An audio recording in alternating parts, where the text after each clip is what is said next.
Alright, so this right here is the Imecoo P1, or Imecoo.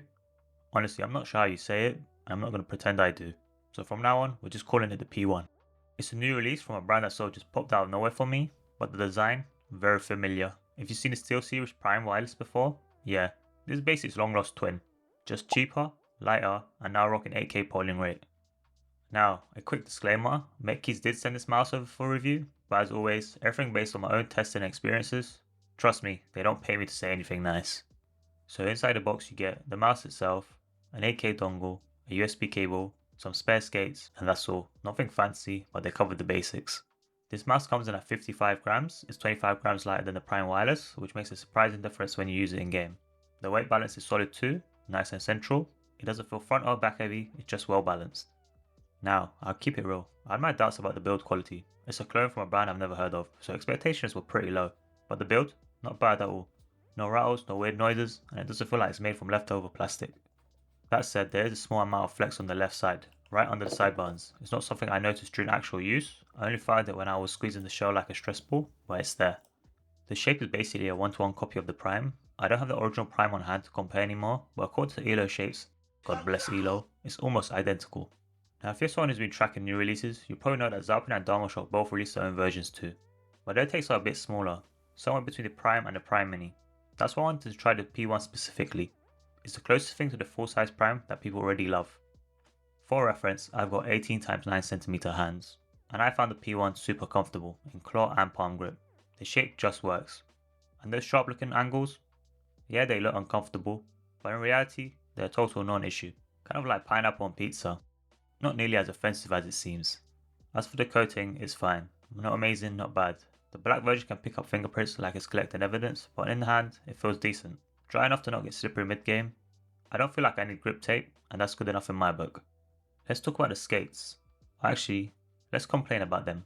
They are thin, they are scratchy, and they felt awful on my Artisan K83. Just unsatisfying to use. I swapped them out after a couple hours for Jade Dots and never looked back.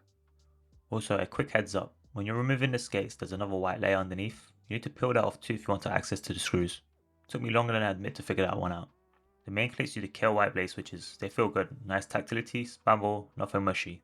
But I gotta mention, Kale has a bit of a reputation for double clicking issues over time, so fingers crossed this one holds up. So far so good. The only downside of the main clicks for me is the pre-travel. There's a bit more of it than I like. The side buttons are the same story, tactile, responsive, but yeah, a bit too much pre-travel. The scroll wheel, totally fine, steps are defined, middle click isn't too stiff or too soft, no issues here.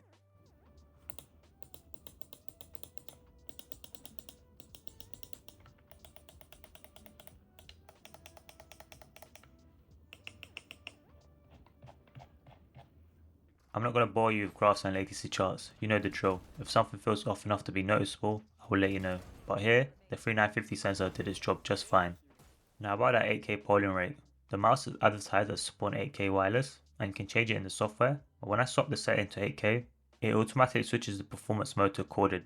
So it's only 8K when wired, it's high performance plus 8K only available when over cable, no clue. They didn't really explain it, so take that how you want. I mostly stuck to 1K during testing and it felt perfectly fine. Battery life at 1K is advertised at around 80 hours. If you enable high performance mode, it'll dip a bit more. Nothing dramatic, but worth noting. Oh, and one last thing, the sensor position. On the original Prime Wireless, the sensor sat slightly forward. On the P1, it's dead center. That might throw you off at first if you're used to the original, but you adjust within a few days. The software exists. It's the usual stuff. Remap buttons, D-pad, D-bounce, it works. Only problem, it's not easy to find. The website is in Chinese and the software is tucked away like an Easter egg in a video game. Once you do find it, you can switch to English during setup. I'll drop the link in the description to save you the trouble. So, what's the verdict? The P1 is a surprisingly solid clone. If you love the Prime shape but hate the weight or the out-of-date tech, this might be your budget-friendly match. Is it perfect? No. The skates are garbage, there's some pre-travel on the clicks and the build has a bit of flex if you go looking for it. But for the price and for what it's trying to do, it actually nails the essentials. Good shape, solid coating, reliable sensor, and a light build. And if you're thinking of picking it up, MetKeys is running a sale starting June 16th, lasting for 10 days, with up to 30% off across all platforms. So if you're interested, that's your window to grab a deal. You can also use the code ZERVESTA for a small discount. Personally, would I daily it? If I wanted a prime shaped mouse without breaking the bank, yeah I probably would. I would just swap the skates. So with all that, let me know what you think down below, and if you tried the Zappin or Downward Shot clones. I'd love to see how they stack up. Appreciate you for watching, and I'll catch you in the next one.